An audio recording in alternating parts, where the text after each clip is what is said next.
17º lunes del tiempo ordinario. Lectura del Santo Evangelio según San Mateo. En aquel tiempo Jesús propuso otra parábola al gentío.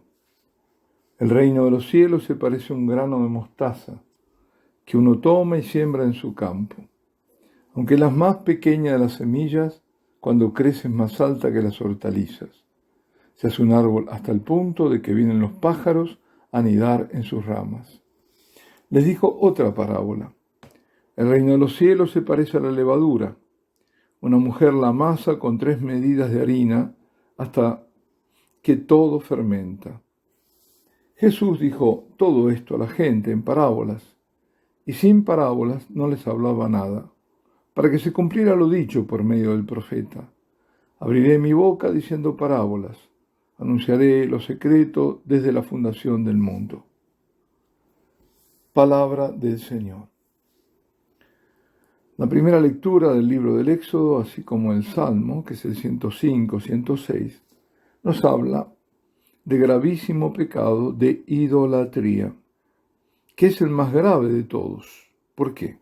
Porque va contra el primer mandamiento de amar a Dios y no tener otro Dios fuera de él. El terrible pecado de idolatría aparece en Éxodo, nada menos que en el marco de un choque frontal entre la ley de Dios, escrita como palabra por el mismo Yahvé, que Moisés traía descendiendo, dice, del monte Horeb, porque así lo relata la primera lectura de hoy, de Éxodo. Dice: Moisés bajó del monte con las 2 tablas del testimonio en la mano. Las tablas estaban escritas por ambos lados. Eran hechura de Dios, y la escritura era escritura de Dios, grabada en las tablas. Moisés rompe las tablas. Era señal que el pacto, la alianza, había sido quebrado. Entonces es el choque frontal entre la ley como palabra escrita por el mismo Yahvé, que Moisés trae del monte sagrado, y el ídolo que Aarón, sumo sacerdote, atención, había fabricado a pedido del pueblo infiel, y con él había roto la alianza con Dios. La idolatría se manifiesta como el mayor acto de apostasía, de abandono del Dios verdadero. Este hecho histórico es al mismo tiempo representación, o más bien prefiguración, del tremendo pecado de apostasía e idolatría, cuando la palabra que desciende de lo alto, que es la palabra engendrada por Dios mismo en la eternidad, o sea, el Hijo, en la Eucaristía, el sumo sacerdote o la alta jerarquía, la enfrenta con un ídolo, presentándolo al pueblo que ha olvidado a Dios y pisotea su ley. Como denuncia el salmista, en el Horeb se hicieron y adoraron un ídolo, se olvidaron de Dios, su Salvador. El Horeb es el monte sagrado. En la iglesia dieron culto a un ídolo, se olvidaron de Jesucristo, el Salvador. El olvido, la indiferencia, el silencio sobre actos muy graves, sobre muy serios sacrilegios, ni hace desaparecer el agravio, ni disminuye en nada la gravedad. Si nadie repara, reparemos nosotros. ¿Y cuántos son los sacrilegios? No solo si se mira al norte de Europa, sino también a todas las otras latitudes. La Santísima Virgen en Fátima dijo: no ofendan más a Dios, nuestro Señor, que está ya muy ofendido. Por no dejarlo de ofender, anunció castigos, y uno de esos ya vino, la Segunda Guerra Mundial, y otros seguirán porque no se ve conversión. En Garabandal, lo recuerdo una vez más, amonestó a la Virgen Santísima. Dijo: a la Eucaristía cada vez se le da menos importancia. Y advirtió entonces, en 1965, que los sacerdotes, obispos y cardenales van muchos por el camino a la perdición y con ellos llevan a muchas más almas. El camino a la perdición es el de la enseñanza y el de la conducción de los fieles a doctrinas y costumbres que son corrupción de la verdadera doctrina y moral de la Iglesia, junto al envenenamiento del culto, promoviendo, propagando, admitiendo sacrilegios contra la Eucaristía y contra los demás sacramentos. Esto es aún más grave que los escándalos que se han visto y se ven en el orden personal. En todo caso, estos escándalos son consecuencia de todo lo anterior. Las dos parábolas de este Evangelio que el Señor dirige, por otro lado, que tenemos que hablar, por supuesto, del Evangelio, ¿no? A la gente le está dirigiendo esas parábolas para enseñarles el reino de los cielos, se refieren a cómo va creciendo desde lo pequeño. El reino no se propone ni con estridencias ni con aparatosidades. Lo propio del reino no es ni la ostentación ni la desmesura, sino lo pequeño, lo oculto que va creciendo por obra de la gracia de Dios. Ese es el reino que se irá manifestando en cada uno si se parte de la humildad. Porque oculta está la semilla en la tierra, en el humus, tierra, humilde. Oculta está la levadura en la masa. Esta versión del Evangelio que fue proclamado dice: el reino de los cielos se parece a la levadura, una mujer la masa con 3 medidas de harina, hasta que todo fermenta. Se sobreentiende que la levadura está dentro de la masa, pero hay otra traducción más explícita que dice: el reino de los cielos es semejante a la levadura que una mujer tomó y escondió en 3 medidas de harina hasta que todo fermentó. Es interesante confrontar las distintas interpretaciones que los padres de la Iglesia han dado a esta parábola en cuanto a esta última, al gesto de esconder la levadura. Pero para también de paso notar la riqueza de una parábola aparentemente muy simple, cómo se le puede dar distintas interpretaciones. San Juan Crisóstomo y otros hacen notar que no se dice simplemente que puso, sino que lo hizo en forma que quedara oculta. La mujer simbolizaría la Iglesia. Esta es una de las interpretaciones. La levadura, la palabra de Dios.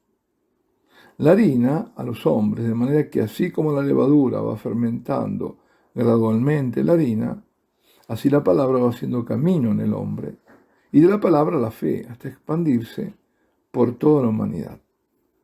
Pero las interpretaciones difieren mucho en este pasaje. San Agustín, por ejemplo, opina que la mujer representa la sabiduría. San Jerónimo dice que es la predicación de los apóstoles, o bien la iglesia formada de diferentes naciones. San Juan Crisóstomo, la levadura, también dice que son los cristianos que cambiarán el mundo, mientras que para otros es la caridad. Para San Jerónimo es la comprensión de las Escrituras y para otros es la palabra encarnada, o sea, el mismo Señor. Las 3 medidas de harina para San Agustín representan el corazón, el alma y el espíritu. O en continuación con la primera parábola, que fue la de los otros días, os recordáis, serían las 3 cosechas de 100, de 60 y de 30 por 1. Mientras que para San Juan Crisóstomo significan una gran cantidad pero indeterminada. Y según otros sería la fe en el Padre, en el Hijo, en el Espíritu Santo. O bien la ley, los profetas y el Evangelio. No los quiero agobiar. Pero, como vemos, incluso hay otras interpretaciones que van en otro sentido. En definitiva, estas 2 parábolas puestas juntas nos remiten al crecimiento que empieza de muy, muy poco. El grano de mostaza es muy pequeño, pero se convierte, como dice el Señor, en un frondoso árbol que puede alcanzar hasta 3 metros de altura. Jesús, en la parábola del grano de mostaza, termina diciendo: se hace un árbol hasta el punto de que vienen los pájaros a anidar en sus ramas. Este agregado podría también hacer pensar en una expresión muy parecida en el profeta Ezequiel, que va referida a la promesa mesiánica de Dios. Y es el siguiente, dice: esto dice el Señor Dios, también yo había escogido una rama de la cima del alto cedro y la había plantado. De las más altas y jóvenes ramas arrancaré una tierna y la plantaré en la cumbre de un monte elevado. La plantaré en una montaña alta de Israel. Echará brotes y dará frutos. Se hará un cedro magnífico. Aves de todas clases anidarán en él, anidarán al abrigo de sus ramas. Esto último, ¿no? Bueno, en ese caso el reino de los cielos es el reino del Mesías, que en el fondo es lo mismo. Resumiendo, tenemos por una parte la ley inmutable de Dios, la doctrina de la fe y de la moral cristiana, que no está sujeta a mutaciones en el tiempo. El magisterio, que debe ser garante, fiel a la verdad de la revelación, fiel custodio, y enseñar y conducir a las gentes por ese único camino de salvación, que es Cristo, que es toda la revelación. Por el otro, la apostasía. Cuando se enseña, se promueve y conduce por el camino contrario, el de la perdición, alterando la ley, rompiendo la alianza, rebajando los sacramentos, y cuando los pastores se convierten en agentes de sacrilegios y herejías. Envenenan la semilla y contaminan la masa. La levadura entonces es la levadura de los fariseos, de las que alertaba el Señor, o sea, la malicia, el vicio y la astucia. Esa mala levadura de los fariseos mataba las almas, y Jesucristo manda a los suyos cuidarse de esa levadura, porque estaba viciada. Señor, tú que nos enseñas los secretos del reino y nos adviertes de las astucias y trampas del enemigo, no permitas nunca que seamos engañados. Danos la fuerza para resistir al mal y para obrar el bien que tú esperas de nosotros. Ilumina nuestros corazones, Señor, y nuestras mentes para advertir el engaño. Que te seamos siempre fieles. Alabado sea Jesucristo. Y la bendición de Dios Todopoderoso, Padre, Hijo y Espíritu Santo, descienda sobre vosotros y permanezca para siempre.